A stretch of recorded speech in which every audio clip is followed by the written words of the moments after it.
अगर आप हमें सुनना पसंद करते हैं तो हमारे चैनल को पक्के से लाइक शेयर एंड सब्सक्राइब कीजिएगा। आज की कहानी है प्रेम के बोल। एक गांव में एक मजदूर रहा करता था जिसका नाम हरिराम था। उसके परिवार में कोई नहीं था। एक दिन भर अकेला मेहनत में लगा रहता था। एक दिन बहुत ही दयालु और कर्मों का भी बहुत अच्छा था। मजदूर था इसलिए उसे मजदूरी के बाद ही मिलता था। आगे पीछे कोई नहीं था। वह जीविका से संतुष्ट था। एक बार उसे एक छोटा सा बछड़ा मिला।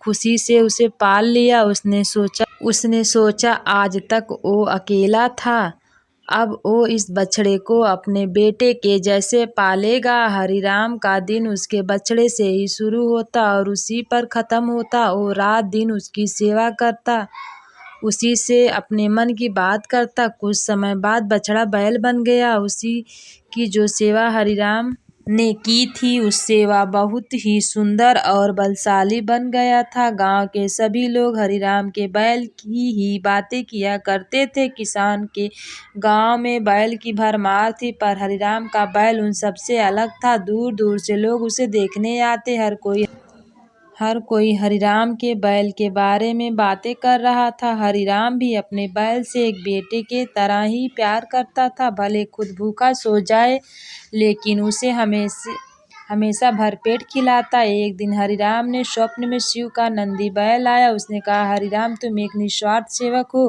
तुम्हें खुद की तकलीफ को छोड़कर अपने बैल की सेवा की है, इसलिए मैं तुम्हारे बैल को बोलने की शक्ति दे रहा हूँ। इतना सुनते ही हरिराम जाग गया और अपने बैल के पास गया। उसने बैल को सहलाया और मुस्कुराया कि भला बैल बोल कैसे सकता। तभी अचानक आवाज आई, बाबा आपने मेरा ध्यान एक पुत्र की तरह रखा। मैं आपका आभारी हूँ, आपके लिए कुछ करना चाहता हूँ। यह सुनकर हरिराम घबरा गया। उसने खुद को संभाला और तुरंत ही बैल को गले लगाया। उसी समय से वह अपने बैल को नंदी कहकर पुकारने लगा।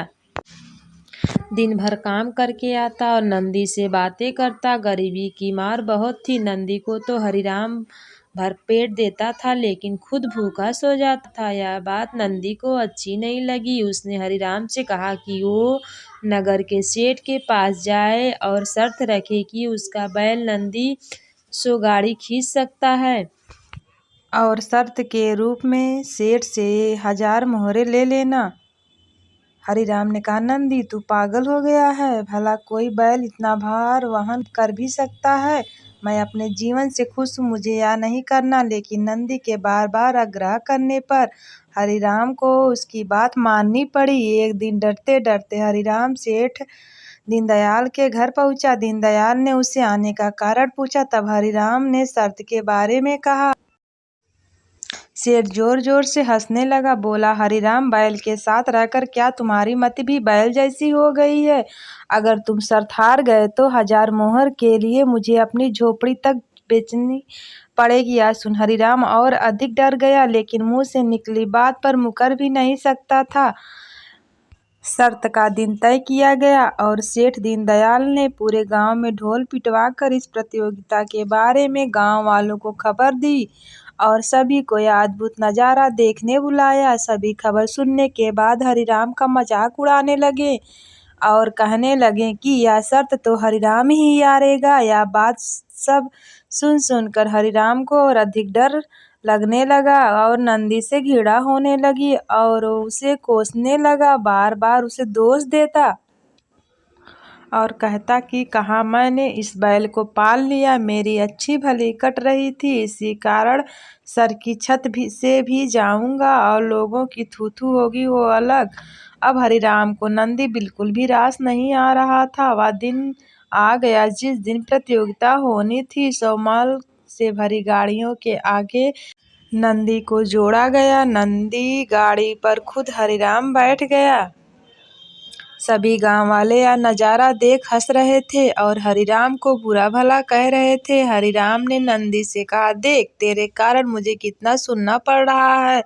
मैंने तुझे बेटे जैसे पाला था और तूने मुझे सड़क पर लाने का काम किया। हरिराम ने ऐसे घृणित शब्दों के कारण नंदी को गुस्सा आ गया। उसने ठान ली कि वो अब एक कदम आगे नहीं बढ़ेगा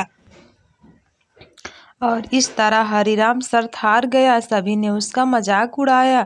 उसे अपनी झोपड़ी सेठ को देनी पड़ी। अब हरिराम नंदी के साथ मंदिर के बाहर पड़ा हुआ था और नंदी के सामने रो रो कर उसे कोस रहा था। उसकी बातें सुन नंदी को सह नहीं गया। उसने कहा, बाबा हरिराम, यह सब तुम्हारे कारण हुआ। यह सुन हरिराम चौंक गया। उसने गुस्से में पूछा कि क्या किया मैंने?